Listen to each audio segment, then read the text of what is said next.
I remember the day I first noticed something was off.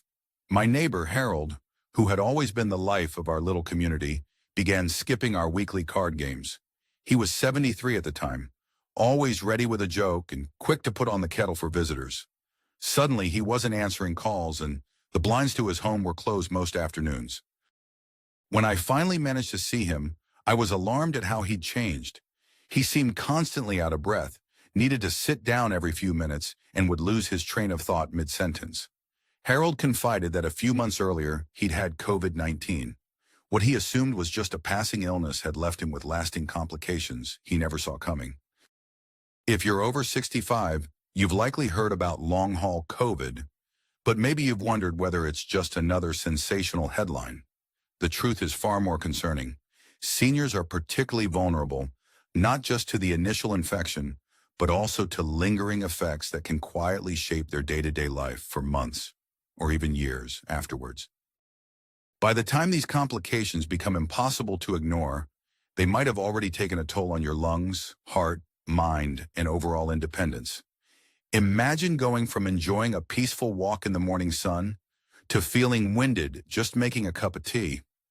Or picture struggling to remember small details, fearing it's just old age, only to discover it might be something more serious rooted in a post-viral complication.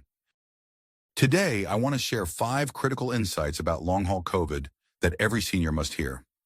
By the end of this discussion, you'll understand not only what those lasting effects look like, but also how you can address them with practical, proven steps.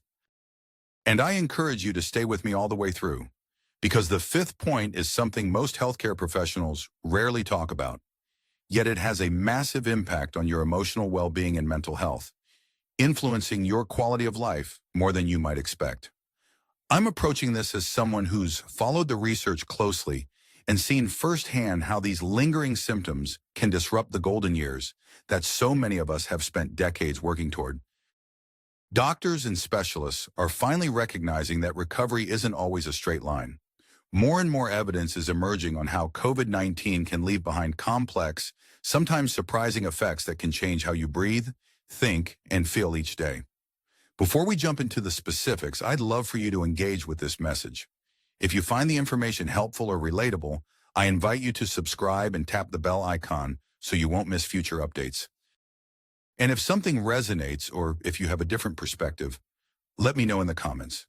Your input not only helps guide me in making better content, but also might help a fellow senior who's searching for answers, feeling lost, or realizing that they're not alone in this struggle. Now let's explore 5 significant long-haul effects you need to know about. You'll see how they challenge conventional wisdom, and I'll share stories of real seniors, people just like you, who've navigated these uncharted waters. Most importantly, you'll get clear, actionable steps to either prevent these issues from taking root or manage them if they already have. By understanding these key points, you stand to protect not just your own well-being, but also the security, independence, and joy that mark our later years. Let's begin. The first lasting effect we need to talk about is one that most people think they understand: respiratory complications. The conventional wisdom is that once you're past the initial coughing and shortness of breath, you're back on track. But in many cases, it's not that straightforward. In fact, some seniors discover weeks or months after recovering that a simple walk to the mailbox feels like climbing a mountain. This flies in the face of what most of us assume, that COVID-19 is primarily an acute respiratory illness that leaves us alone once we've tested negative. The common misconception is this: my lungs might hurt for a bit, but as long as I'm breathing okay, I'm basically back to normal. That's precisely what Lydia, age 70, thought. Lydia had a mild case of COVID-19, no hospitalization, just a few rough days at home. She assumed it was behind her when her fever and cough subsided. But over the following weeks, she noticed she'd become short of breath, just going from the living room to the kitchen. She chalked it up to getting older, but her fatigue worsened, and a dull pressure in her chest lingered. It turned out her lung capacity had been compromised, possibly due to microscopic scarring that was easy to miss. The surprising truth here is that mild symptoms can still mean lasting changes in your lung tissue. Researchers suggest that even without major symptoms, The virus can trigger inflammation, leading to persistent discomfort. But it's not all doom and gloom. There are practical steps you can take. First, consult your doctor or a respiratory therapist about exercises designed to rebuild lung capacity. These might include controlled breathing techniques, gentle diaphragmatic exercises, and low-impact aerobics. Second, stay vigilant for signs of relapse. If you notice a sudden increase in breathing difficulty, inform a healthcare professional. Third, consider adding short daily walks at a slow pace, aiming to gradually increase your distance. By pacing yourself and listening to your body, you can slowly reclaim what was lost. The emotional benefit of focusing on your lung health is enormous. Picture being able to walk through your favorite park without dreading that tightness in your chest. Imagine the confidence boost from no longer worrying about losing your breath while playing with your grandchildren or heading out for errands. Your lungs give you freedom to move, to see friends, and to carry on with daily life without constant anxiety. Now let's move on to the second effect, the unsettling reality of brain fog and cognitive changes. This is an area where you often hear seniors say, "Oh, I'm just having a senior moment," but there's more to it than that. The bold claim here is that what many seniors call forgetfulness can sometimes be a lingering impact of the virus, not just aging. The common misconception is that once your fever is gone, your brain should bounce right back. But seniors are discovering that tasks they did effortlessly before, like following a conversation or focusing on a TV show, are suddenly challenging. Take Robert, age 72, who was known in his family as the trivia master. He could recall baseball stats from decades ago and loved beating everyone at word games. After contracting COVID-19, he found himself losing track of the simplest details. It frightened him. He began to wonder if this was the onset of dementia, but doctors attributed it to something else, post-COVID cognitive impairment. The surprising insight is that even mild infections can lead to inflammation affecting the brain's ability to process information swiftly. Researchers are still unraveling why this happens, but the phenomenon is real. Fortunately, there's action you can take right away. First, don't hide these symptoms from your doctor or dismiss them as normal aging. Early intervention can make a massive difference. Cognitive exercises can help, such as puzzles, memory games, or even learning a new skill, like a musical instrument or a new language. Secondly, simple dietary changes focused on brain health, like adding omega-3 rich foods or staying well hydrated, can bolster cognitive function. Finally, make sure you get enough rest. Sleep is crucial for the brain to heal and reorganize. Even short daytime naps can help reset your mental clarity. Emotionally, regaining confidence in your memory and cognitive sharpness can help you feel more in control. It's about reclaiming the vibrant curiosity that keeps each day interesting. Instead of feeling worried every time you forget a grocery item, you could find joy in challenging yourself with a crosswords puzzle, seeing daily improvements that remind you it's possible to restore what you've lost. If you're still watching and finding these insights valuable, please comment the number 2 below to let me know you're here. And if you haven't subscribed yet, consider doing so now. Your engagement motivates us to keep researching and sharing information tailored for you. Our third point revolves around a side effect many seniors are shocked to learn is tied to COVID-19, cardiovascular complications. People often assume that if you didn't have a heart problem before the virus, you won't get one afterward. That assumption can be dangerously naive. More and more, we're seeing seniors develop new or worsened heart issues, arrhythmias, palpitations, elevated blood pressure, months after the respiratory symptoms are gone. The heart, like the lungs, can suffer from inflammation triggered by the infection, sometimes in ways that aren't immediately obvious. The misconception here is, I didn't feel chest pain, so my heart must be fine. But consider Helen, who's 79, a retired librarian who always prided herself on maintaining a healthy diet and daily walks. She had a mild case of COVID-19 and recovered quickly, or so she thought. In the weeks following her illness, she would occasionally feel her heart racing while reading a book or cooking dinner. At first, she dismissed it as a bit of stress, but eventually she decided to see a cardiologist. Tests revealed her rhythm was sporadic, likely connected to inflammation in her cardiovascular system from the virus. The surprising truth is that these symptoms don't always appear alongside classic heart attack signs. They can be subtle. Maybe you feel a flutter in your chest or experience fatigue doing routine tasks. The good news is that there are specific steps you can take. First, don't ignore any unusual heart sensations. Report them as soon as possible. Early intervention can prevent more serious issues. Second, incorporate gentle cardiovascular exercises approved by your doctor, such as light stationary biking or low-intensity yoga. Third, track your blood pressure and heart rate regularly at home. Keeping a log can help healthcare providers pinpoint changes and respond quickly. The emotional benefit is peace of mind. There's security in knowing that if you detect small but suspicious changes early on, you can often manage them before they balloon into emergencies. It's the difference between feeling anxious every time you climb the stairs and feeling confident that your heart is stable and strong. Our fourth critical effect is chronic fatigue. Now, most people believe that fatigue goes away once the virus is out of your system. They assume that if you rest a bit more than usual, you'll bounce back.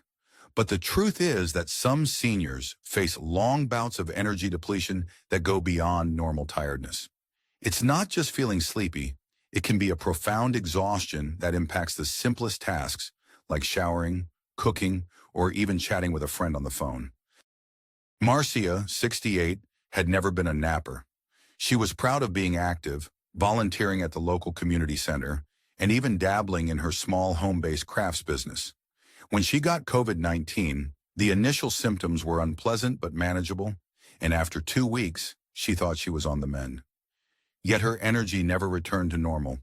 Weeks stretched into months, and she found that even a quick trip to buy groceries left her needing a lie down the moment she got home. The surprising insight is that long-term inflammation and immune response to COVID-19 can cause persistent fatigue that won't just fix itself by drinking more coffee or trying to push through. In fact, pushing too hard too soon can worsen the problem. Practical steps can help you regain a sense of control. First, pace yourself meticulously using a simple plan. Break tasks into smaller chunks and rest in between. If you feel your energy slipping, don't hesitate to pause. Second, explore gentle exercises specifically designed for people with chronic fatigue, like slow stretching or brief periods of light movement. Over time, these can improve stamina. Third, consider journaling your energy levels throughout the day. Not only can this identify triggers that worsen fatigue, but it also helps you spot incremental improvements that might otherwise go unnoticed. Emotionally, addressing chronic fatigue can restore hope. Instead of feeling isolated or lazy, you'll understand that this is a genuine physical reaction that needs careful management. When you start noticing that you can walk an extra block or stay up an hour longer in the evening, it'll feel like stepping back into your life. And speaking of stepping back in, if you're still with me, please comment the number 4 below. That way, I know these points are resonating with you. If you haven't had a chance to subscribe yet, consider doing so now.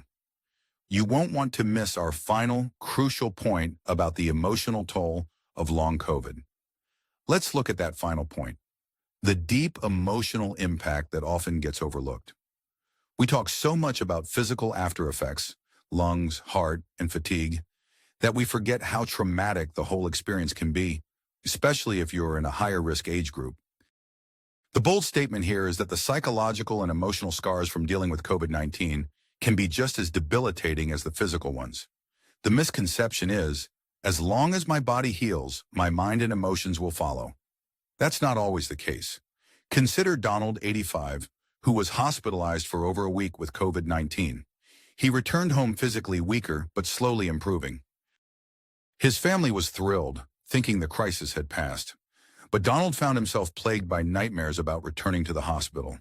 He felt withdrawn, often snapping at loved ones over small things. He'd always been cheerful, yet now he didn't want to open the curtains or even call his closest friends. The surprising insight is that facing a life-threatening illness can trigger an undercurrent of anxiety or depression that doesn't simply lift once your body recovers. Fear of relapse, stress about lost independence, and even guilt, I survived when others didn't, can weigh heavily. The practical advice here is twofold. First, give your emotional health the same priority as your physical health.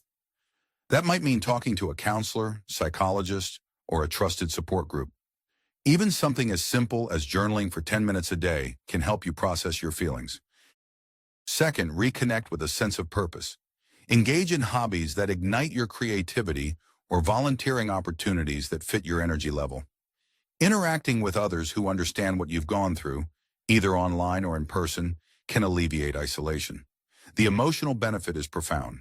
Addressing your mental health not only reduces the weight of anxiety and fear, but it also contributes to better overall health outcomes. Imagine waking up feeling more hopeful, looking forward to the day's little joys, and reconnecting with loved ones from a place of emotional stability rather than persistent dread. This intangible shift in how you see yourself and your life can be the difference between merely existing and truly living. As we reflect on these 5 lasting effects, respiratory complications, cognitive changes, cardiovascular issues, chronic fatigue, and the emotional toll, take a moment to imagine what it would mean to address them proactively rather than waiting for them to escalate. Each point connects to a broader truth. Long-haul COVID isn't a single symptom that fades away. It can affect almost every aspect of your life. Yet within that challenge lies the opportunity to protect and even improve your well-being by acting early, seeking guidance, and making small, consistent lifestyle adjustments. Time is of the essence here. The longer issues go unnoticed or unaddressed, the more entrenched they can become. If you've noticed new aches, unexpected breathlessness, or changes in your mood since having COVID-19, even if it was months ago, now is the time to act. Imagine waking up a year from now having reclaimed much of your energy, mental clarity, and peace of mind, simply because you decided to face these challenges head-on. Think about which of these points resonates most with you.